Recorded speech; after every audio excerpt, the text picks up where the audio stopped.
you're someone with some high school chemistry background already and is interested in learning organic chemistry for the first time, this video may be for you.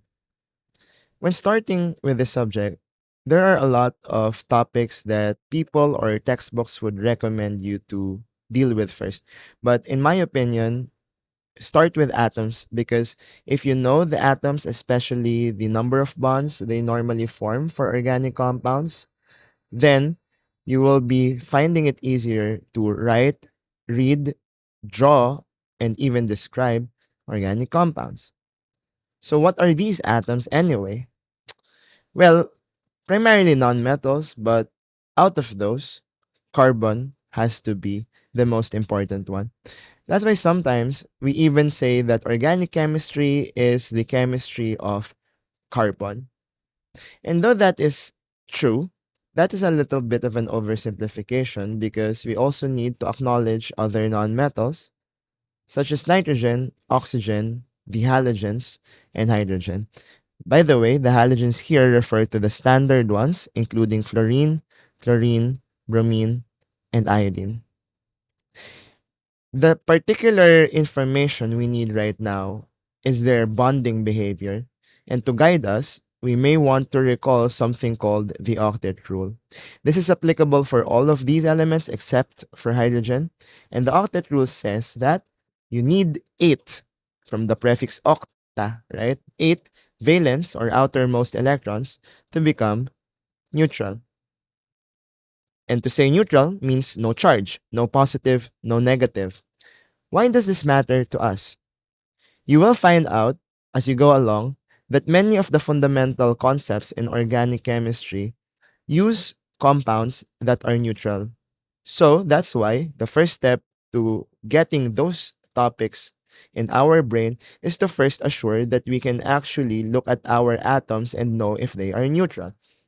At this point, let's try doing that for every atom that we have listed above, starting with the king of organic chemistry himself, carbon.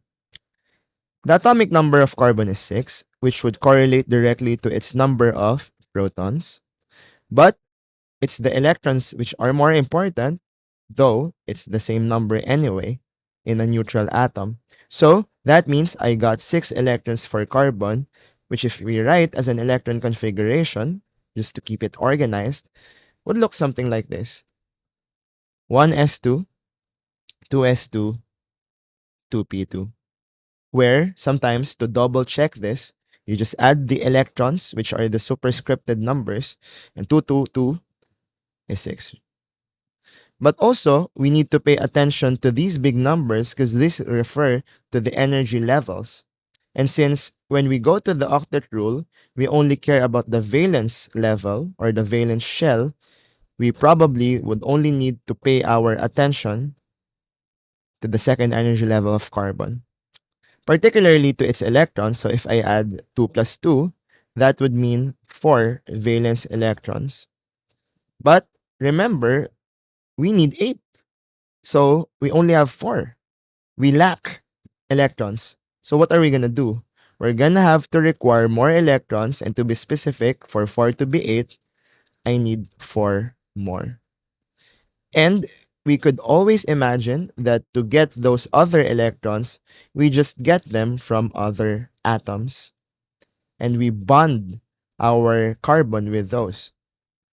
By default, we use hydrogen unless we need another atom. So let's try to do that. So let's have carbon. And we have 1, 2, 3, 4 valence electrons.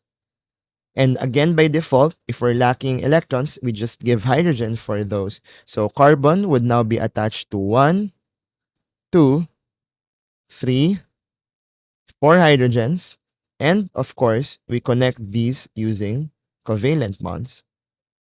Since covalent bonds have shared electrons, I can now say that our carbon has 2, 4, 6, 8 electrons around him. And 8 is the octet rule. So it's like saying that if you want carbon to follow the octet rule to be neutral, you need to have a total of 4 bonds. And so let me write this here for emphasis. We even have a technical word for this. tetravalent. Tetra is a prefix which means four, right? And this is one of the first things you must know when drawing organic compounds. Many students in the history of me teaching this will always make the mistake of writing bonds that are not four for carbon. Sometimes three, but most of the time they go beyond and write five. So you, as a starter or a beginner, should have the goal of avoiding those mistakes. But for nitrogen, what would be the case instead? How many bonds? To get there, we must write its electron configuration first. 1s2, 2s2, 2p2. Sorry, it has to be 2p3 because it's one more than carbon. So adding 2 plus 2 plus 3 is 7. But the most important part, again, is only the valence. So if I add 2 plus 3, we have 5 valence electrons for nitrogen. How many more do we need to reach 8? I need 3 more, right? So let's try to do that. So let's say I'm going to draw my nitrogen right here. Uh, 1, 2, 3, 4, 5 valence. And then I need 1, 2, 3 more to become 8. And again, by default, these are going to be hydrogens. So we are now done with this structure. So how many bonds do we need? 3. So let's spell that out. 1, 2, 3. We have 3 bonds. And therefore, a word that we can use for this is trivalent. Tri meaning 3. But that would also mean that by following the octet rule, we allowed these 2 electrons to stay with nitrogen, and we are not even allowing this to bond with someone else. And that is what we call a non-bonding, or more popularly called a lone pair. So to complete the story, a nitrogen that follows the octet rule must have 3 bonds and 1 lone pair. Now, how about for oxygen?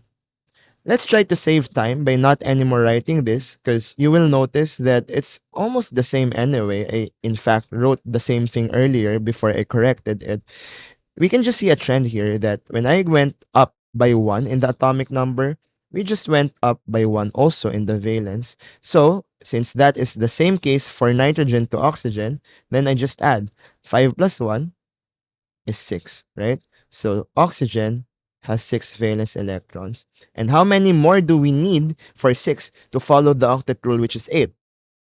So I just need 2, right? 6 plus 2 equals 8. So for example, this is oxygen, and I have 1, 2, 3, 4, 5, 6 valence electrons. Again, we just need to give it 1 more, 2 more, and now we have 8. So how does an oxygen that follows the octet rule look like? Well, it looks like this. It has 2 bonds as well as 2 lone pairs. And a word that we can use for oxygen having 2 bonds is divalent. Di meaning 2. But now, let's go to the halogens. And you may notice that I just used the general symbol, which is X. Why is that? This will allow me to use the periodic table because sometimes we can use this to make some shortcuts. Fluorine, chlorine, bromine, and iodine belong to group 7A of the periodic table. And sometimes the shortcut we teach students is that whatever the group number is, that is their number of valence electrons. So that means that all of these 4 will have 7 valence electrons. Okay? So now, for example, I use fluorine. Although, of course, this can be chlorine or bromine or iodine, it will be the same thing. It has 7, right? How many more do we need to achieve the octet rule? 1 more, right? 7 plus 1 equals 8. So I just supply this with 1 electron, and then I bind it, and then by default, we use hydrogen, right? We're done. So that means we just need 1 bond for halogens. And we can describe that. 1 is mono, so we can describe this as monovalent. And of course, the remaining electrons are lone pairs. So halogens have 3 lone pairs once it follows the octet rule. But how about hydrogen? Since all this time we've been using hydrogen a lot.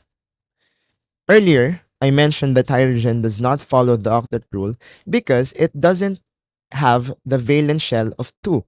Its valence shell is only 1. That's why its electron configuration is so simple, 1s1.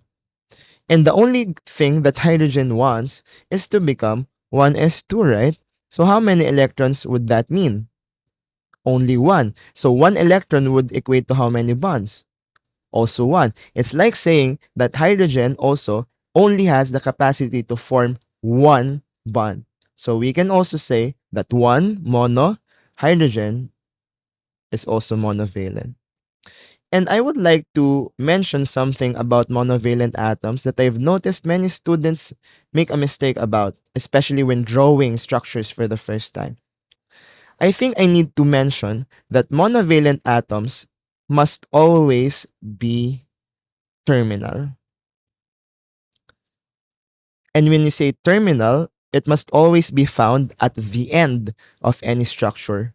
It must always be found at the end or at the last parts because the opposite of the word terminal is internal. And if you want to imagine an atom that is internal, how would that look like? Doesn't that mean that that atom has to be inserted inside or between or sandwiched with at least two things? And two bonds are required for that to happen. But how many bonds do we have only? For monovalent atoms, that's just one. So that means these guys can't even have the minimum requirement for being inside a chain. So that means by all means, we cannot inject hydrogen in the middle of two things or chlorine in the middle of two things. We cannot be internal, so they must always be terminal. So you should always practice imagining as early as now that my hydrogen, chlorine, bromine, fluorine, and iodine would be stuck to only a single bond.